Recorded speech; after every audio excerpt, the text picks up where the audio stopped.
Polemik Ridwan Kamil dan Lisa Mariana kian terus memanas. Beberapa pekan hari lalu, Lisa Mariana akhirnya muncul ke publik. Pernyataan lewat preskon, Lisa Mariana membeberkan langsung hingga tunjukkan bukti-bukti adanya hubungan dengan Ridwan Kamil dan minta pertanggungjawaban atas sang buah hati. Dianggap omon-omon semata, akhirnya pihak Ridwan berdasarkan lewat kuasa hukum melaporkan Lisa Mariana ke Mabes Polri tak tanggung-tanggung laporan dengan pasal berlapis 7 pasal. Untuk melakukan upaya hukum terhadap siapapun yang telah melakukan fitnah, merusak reputasi, dan melakukan tekanan psikologis maupun sosial baik kepada klien kami ataupun kepada keluarga klien kami. Itu tanggapan kami, jawaban kami terhadap somasi yang dilayangkan oleh tim kuasa hukum LM.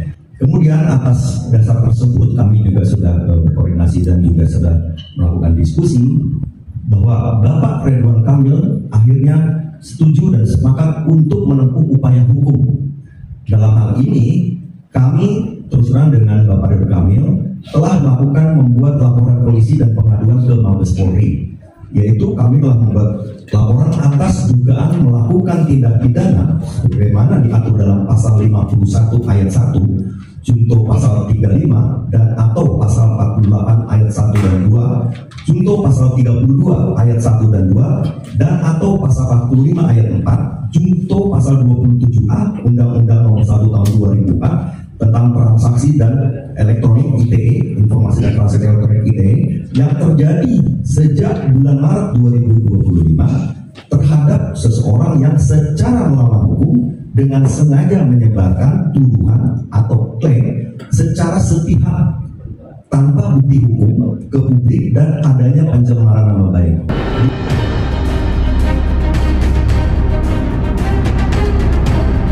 Nama Ayu Aulia kini terseret dalam laporan Ridwan Kamil.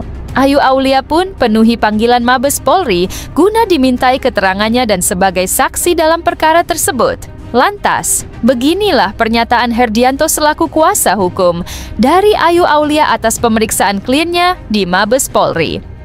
Iya, yang jelas memang klien saya itu diundang oleh pihak Barreskrim, yaitu lantai 15 ya, cybercrime, diundang sebagai saksi dalam proses klarifikasi atau penyelidikan untuk laporannya Pak RK. Ini klarifikasi awal ya, artinya klarifikasi awal itu menunjukkan bahwa nanti dikumpulin beberapa saksi dan beberapa petunjuk, benar nggak ini ada tindak pidana di awalnya ini. Makanya kan laporannya Pak RK sendiri itu ada macam-macam pasalnya nih di Undang-Undang ITE nih. Ada pasal 51 ayat 1, jungto pasal 35, dan atau pasal 48 ayat 1 dan 2, jungto pasal 32 ayat 1 dan 2, dan atau pasal 45 ayat 4, jungto pasal 27A Undang-Undang ITE. Artinya direnteng habis nih. Terus terang, saya bacanya aja tadi agak capek buat baca pasalnya. Memang menurut saya pihak Pak RK sangat serius ya dalam menanggapi hal ini dan upaya hukumnya juga serius. Tidak bisa dianggap sebelah mata, klien saya ini adalah saksi kunci dari peristiwa yang diklaim sepihak oleh LM dan di preskon sangat Texas ya oleh beliaunya. Itu saya juga bingung juga ya dan surprise selama saya jadi pengacara, preskon yang benar-benar heboh dan Texas nih ngalahin Ariel Noah ini. Saya benar-benar kaget, shock dan wow. Ini menarik, karena klien kami sebetulnya sudah pernah ngangkat ini ya. Karena memang ada beberapa orang yang mengaku ayah biologis dari anak yang dilahirkan oleh LM. Makanya terus terang klien kami ya enteng sekali ya dalam menanggapi pernyataan-pernyataan miring terhadap dirinya. Apalagi tuduhan-tuduhan yang menyudutkan bahwa dia ngambil duit 50 juta, kemudian ada dia mucikari, mempertemukan antara mereka berdua, terus ngambil faedah di antaranya. Menurut saya itu ya kalau yakin bikin laporan polisi aja lah. Tapi kalau tidak, tolong jangan mendiskreditkan atau menyeret-nyeret klien saya di dalam pusaran yang nggak ada ujungnya. Karena menurut saya ketika setelah preskon LM sendiri dia ngejar apapun, saya juga nggak ngerti nih. Saya nggak ngerti terus terang. Jelas saya mengutip langsung dari mulutnya Ayu Aulia, dia hanya ingin menegakkan kebenaran. Nah, kebenaran dan kejujuran itu adalah harga yang mahal di negeri ini. Karena terus terang, saya selalu mewanti-wanti klien saya, walaupun kita di dalam tekanan, walaupun kita di dalam himpitan apapun, utamakan yaitu kejujuran. Apa itu kejujuran? Kejujuran yang menunjukkan kebenaran. Nah, sehingga tidak lain dan tidak bukan, semua kegaduhan ini akan terkuak. Jelas, sebetulnya apa yang maunya apa, siapa yang maksudnya gimana, itu akan terang benderang. Drama atau kebohongan memang itu harus dibuktikan oleh pihak kepolisian ya. Karena kalau dari kesaksian klien saya sendiri meyakini bahwa apa yang diklaim oleh LM itu tidak benar adanya.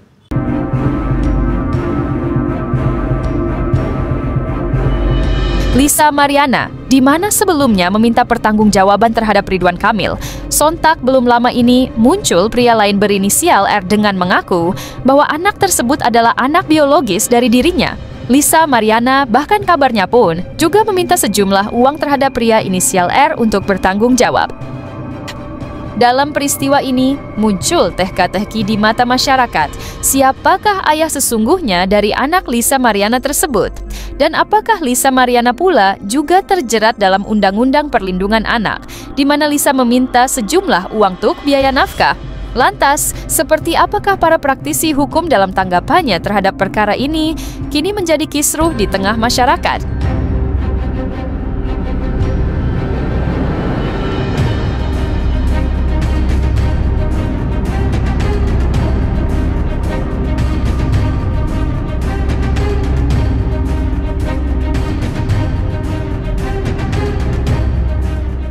Salah satu upaya hukum yang dilakukan RK, saya rasa udah momentum yang cukup baik ya.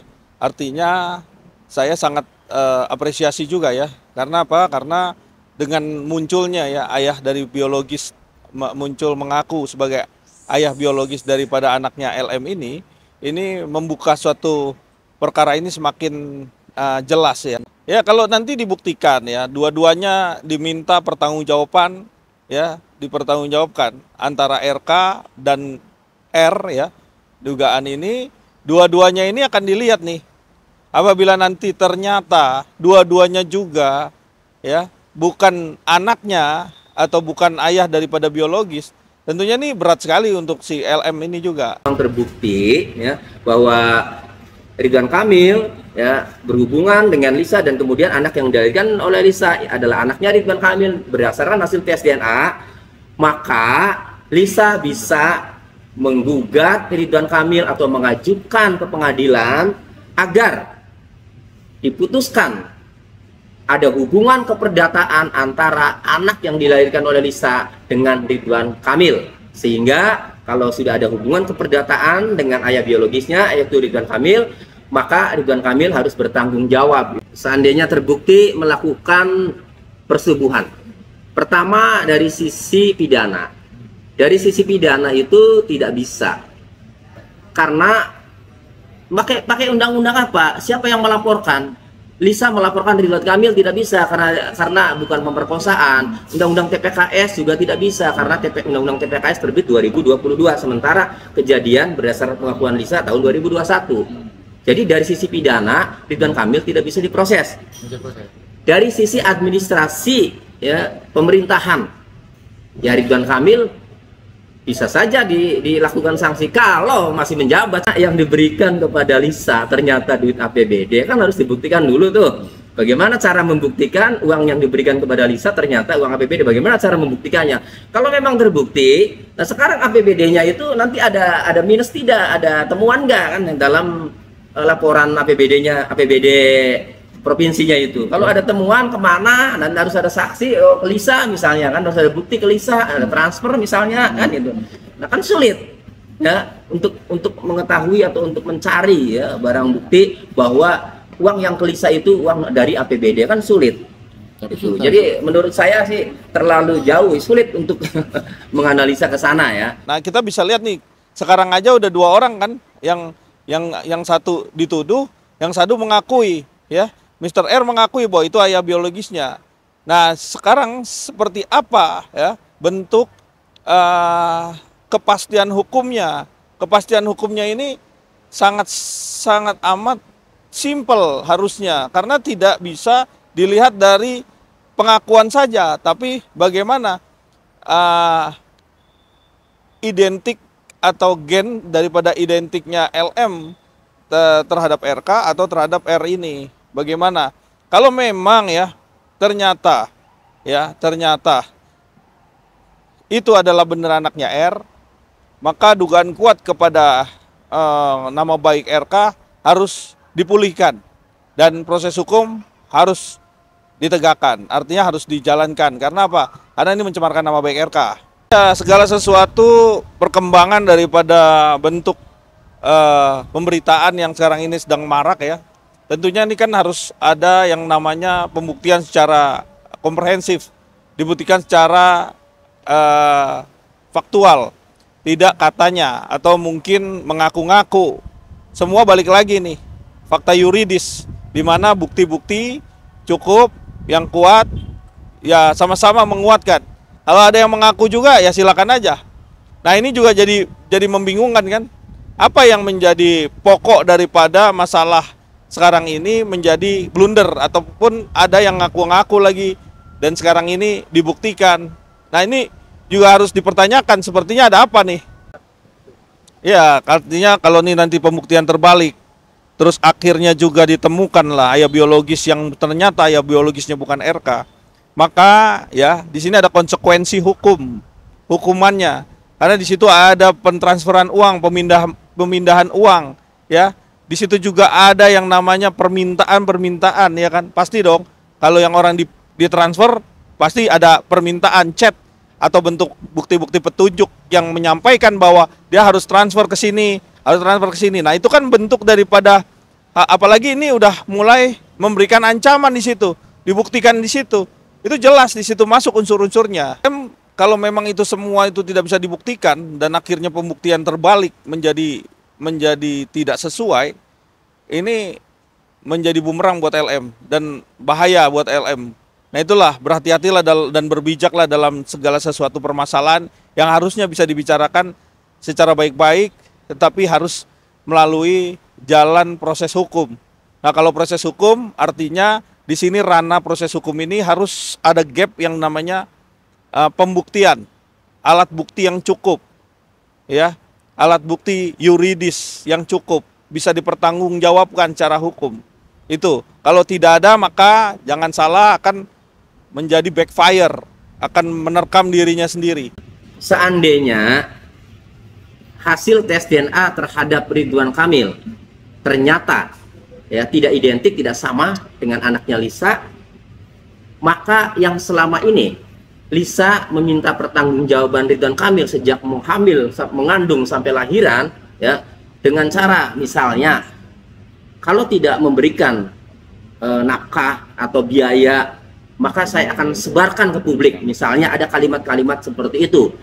Maka berdasarkan hasil tes DNA ternyata bukan anaknya Ridwan Kamil, maka Lisa bisa dijerat dengan pemerasan apabila Ridwan Kamilnya lapor. Baliknya, ya, berinisial R, ya, apabila ya hasil tes DNA terhadap R juga ya ternyata tidak identik juga anaknya, maka apabila Lisa juga melakukan hal yang sama terhadap R, minta biaya ya dari proses kehamilan sampai persalinan sampai anak lahir ya, dengan alasan atau dengan menakut-nakuti kalau tidak memberikan kemudian akan dibocorkan ke publik kan gitu, disampaikan, disebarkan beritanya, bongkar rahasianya. Maka apabila tes DNA-nya juga sama R ini juga tidak identik, tidak sama, maka Lisa juga bisa dijerat dengan pasal pemerasan apabila si R juga lapor. Itu. Nah, jadi Lisa ini ya akan terjerat ya pasal pemerasan bila mana ya satu, tes DNA-nya tidak sama atau tidak identik atau tidak cocok. Yang kedua, pada saat Lisa meminta uang itu ya itu mengancam akan membongkar rahasia. maka itu bisa dijerat dengan pemerasan. Jadi sekarang makin terang benderang ya. Saya lihat kalau kemarin kan dari pihak RK itu dia belum melakukan upaya hukum. Kemarin tanggal 11 April saya lihat RK lewat kuasa hukumnya sudah membuat laporan di Bareskrim dalam hal permasalahan yang sekarang sudah menjadi konsumsi publik. Dari sini nanti simpulnya berarti ini akan bisa terurai benang merahnya seperti apa.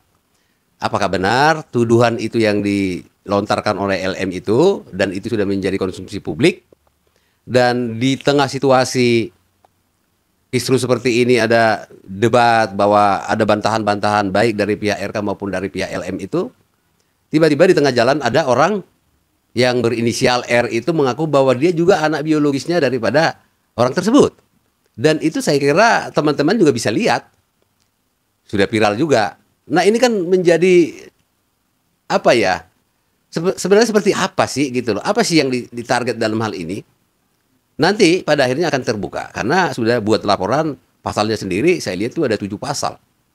Ancamannya juga tinggi loh di situ loh ya. Kalaulah anak ini nanti menjadi bahan, ya kan, dijadikan alat untuk membranding seseorang itu supaya dia terkenal atau ada tujuan lain, saya sangat prihatin kalau itu terjadi.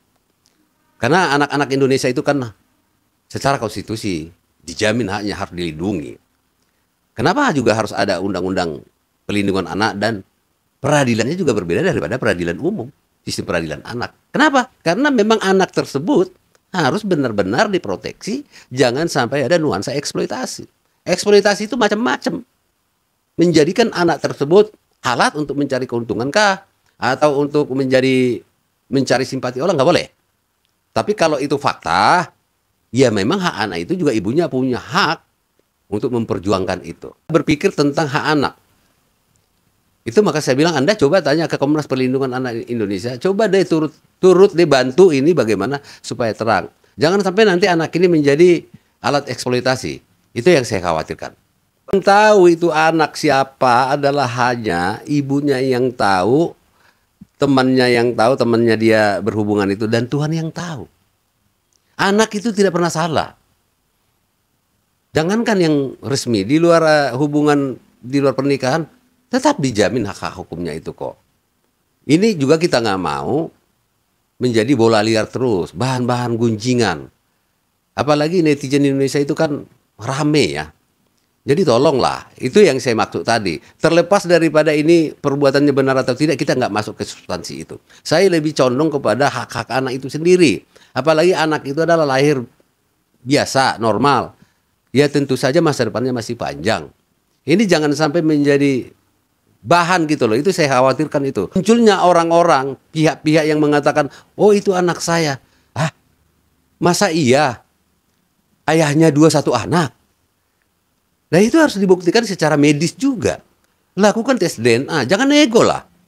Nah saya yakin kalau pihak RK kan dia sudah membuat laporan, kan tentu ujung-ujungnya ke situ. Jangan sampai nanti pihak LM juga tidak mau terbuka juga, ya harus sama-sama tes DNA. Supaya benar-benar jangan lagi ada nanti, saya khawatirkan nanti ada orang lain lagi yang mengaku. Apakah tujuan dia untuk menambah kekisruan atau seperti apa, kita nggak paham. Itu yang saya khawatirkan nanti. Saya membaca itu, apa benar apa enggak, sebelum RK katanya dia kenalan juga. Di 2021 itu. Lah terus mana yang benar ini? Seperti apa? Bisa kalau Anda bilang misalnya ya si R tadi mengatakan, oh saya juga dipintain duit kemarin. Katanya itu anak saya juga, misalnya kalau dia sampaikan. Ya sama, pihak R juga ambil langkah hukum dong. Jangan cuman bantah-bantah lewat ini. Kita ini kan negara hukum, ada jalurnya. Ada sarananya. Silakan, masing-masing equal. Gak ada yang larang, karena itu memang diatur oleh konstitusi kita. Terus misalnya tiba-tiba ada lagi orang lain. Silakan. Tapi jangan bunuh karakter orang. Jangan aji mumpung. Jangan jadikan ini menjadi arena untuk membranding diri. Janganlah.